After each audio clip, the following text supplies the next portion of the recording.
પાછા એમાં તો કમ્પ્લેન આવશે કે આવા નહીં ઓલા નહીં. એ તો રસ્તામાં ખાતી જાય નહીં વેદુ. એમ કરીએ આપણે જબલામાં ભર લઉં ત્યાં બેઠા બેઠા ખાઈ જાય બસ ન આવે તારે ખાલી કોલ છે રાયડું નાખમાં તને કીધું ને ધીમે તે બોલવાનું. હા ઉધરસ આવતી હતી.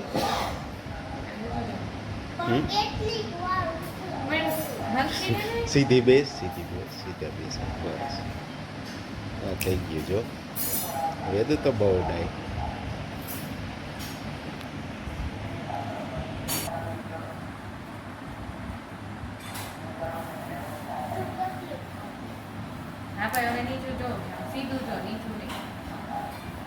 तो हमारी बच्ची को कुछ ड्रीम आया था. क्या सपने में आया था बोल तो.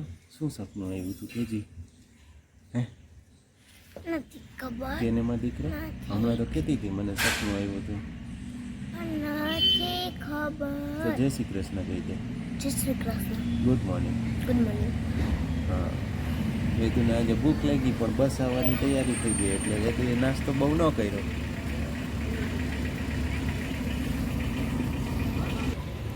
देखो अभी गाय भी क्या है लोगों से ज़्यादा स्मार्ट हो गई है तो डोर के पास जाके ऐसे खटखटाती है. કાલે સીધ જવાનું છે ખબર છે મામાની ઘરે. કેમ મામાને ઘરે કાલ શું છે રક્ષાબંધન. તો શું કરવાનું હોય ત્યાં રાખડી બાંધવાની હોય. કોને બાંધવાની હોય. નિત્યમભાઈને. અરે વાહ એના માટે મામાની ઘરે જવાનું. સરસ. તો અહીંયા ન આવે. એવું હોય.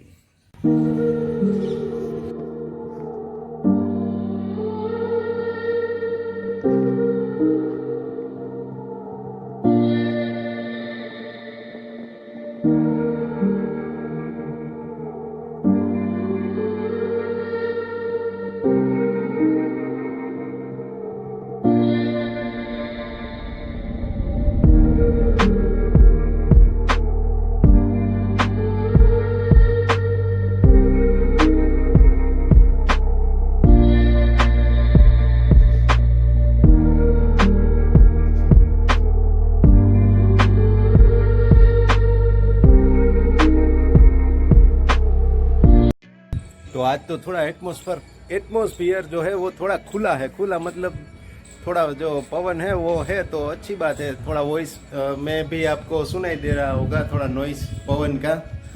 तो ये है और वेदू को छोड़ के अभी आ गया हूँ और बढ़ते हैं आगे अभी. तो ऐसे जब पवन निकलता है ना तो अच्छा लगता है तो फीलिंग गुड होता है क्योंकि अच्छी पवन की वजह से थोड़ा सा वो क्या है वीक और लो ऐसा जो फील होता है ना वो नहीं होता है. तो बहुत दिनों के बाद अभी हुआ है. कल तो अच्छी बारिश हो गई दोपहर के बाद में. तो कल तो है रक्षाबंधन तो सभी को एडवांस में रक्षाबंधन की ढेर सारी शुभकामनाएं. तो जब हम छोटे थे ना तब क्या होता था स्कूल जाते थे तब हमारे एक टीचर से वो बोलते थे तो मैं ये बात आपके साथ शेयर कर रहा हूँ कि रक्षाबंधन के दिन वो बोलते थे बात सही गलत वो मुझे पता नहीं है कि हम अपनी बहन को क्या है कि जितना ज़्यादा बने उतना रुपए देने की दिखावे के लिए कभी कभार ऐसा होता है.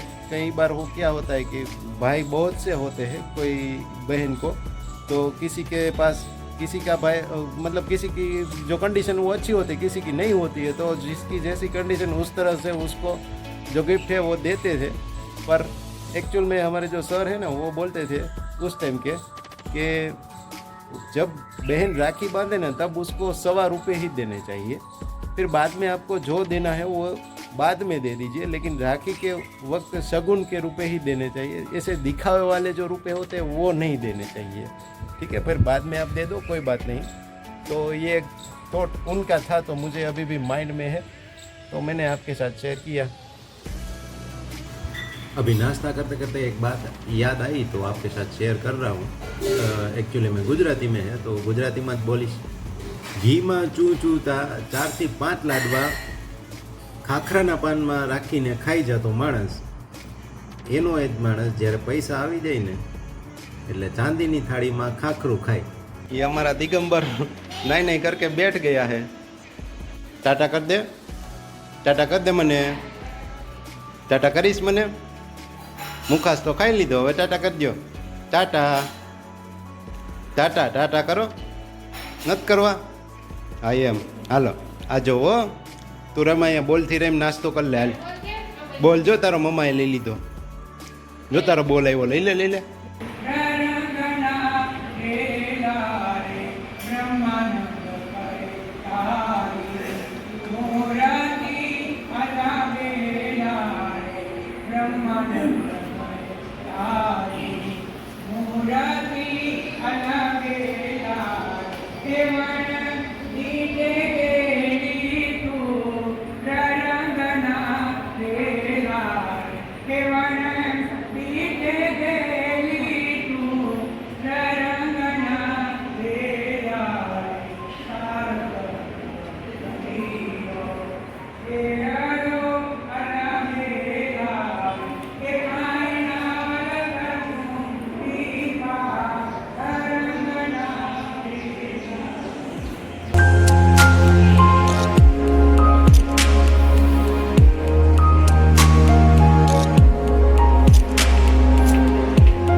कल जो मैंने वो इंटरेस्ट वाली पैसे वाली बात बोली थी ना कि पैसे गिनते गिनते कोई नहीं सो जाता, क्योंकि उस चीज़ में सबको इंटरेस्ट रहता ही है। तो उसके रिगार्डिंग ही एक दूसरी बात मैं आपको बोलने जा रहा हूँ कि एक आर्यभट्ट थे, ठीक है। तो सबने नाम सुना होगा, नहीं सुना है तो ठीक है।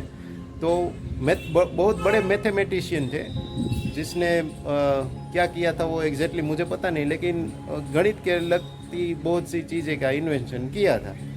तो एक बार क्या हुआ, उसको कोई शरीर में तकलीफ हो गई, जिसकी वजह से उसको ऑपरेशन करवाना था। तो उस ज़माने में एनेस्थीसिया नहीं था, तो एनेस्थीसिया नहीं था तो डॉक्टर ने बोला कि आपका ये ऑपरेशन करवाने की ज़रूरत है, और एनेस्थीसिया और ये सब उस ज़माने में नहीं था, तो किस तरह से करे वो सोचने वाली बात थी। तो आर्यभट्ट ने बोला कि आप मुझे मेरा जो ऑपरेशन है वो कीजिए, मुझे दर्द नहीं होगा। फिर उसने डॉक्टर को बोला कि आप कीजिए ऑपरेशन। तो डॉक्टर ने ऑपरेशन किया और आर्यभट्ट को ख़त्म हो गई। तब तक एक चीख भी उसने नहीं मतलब चिल्लाई। और ख़त्म होने के बाद जब डॉक्टर ने बोला कि आपका ऑपरेशन हो गया, तो आर्यभट्ट ने बोला कि कब किया, कैसे किया, मुझे तो कुछ पता ही नहीं चला। तो बात ये थी, डॉक्टर ने फिर पूछा कि आपने क्या किया, तो आर्यभट्ट ने बोला कि मेरा वो मैथमेटिशियन थे, तो गणित का एक बहुत जो अनसॉल्विंग पजल था, मतलब क्वेश्चन था कि इसका सॉल्यूशन कैसे लाए, अपने माइंड में वो सोचते रहे पूरे ऑपरेशन हुआ तब तक, जिस वजह से उसको पता ही नहीं चला कि उसका ऑपरेशन कब हो गए और कैसे हो गए, क्योंकि उसको इंटरेस्ट मैथ्स में था। तो इस वजह से मैथ्स में इंटरेस्ट होने की वजह से वो सोचते रहे, तो दूसरा कुछ हुआ उसको पता ही नहीं चला, क्योंकि फोकस वहाँ पर ही था, पूरा माइंड उसका है, वो कंसंट्रेशन वो जो पजल है वो सोल्व करने में था। तो अपने बॉडी में क्या हो रहा है वो भी उसे पता नहीं चला। तो सभी चीज़ ऐसी ही होती है हमारी लाइफ में भी।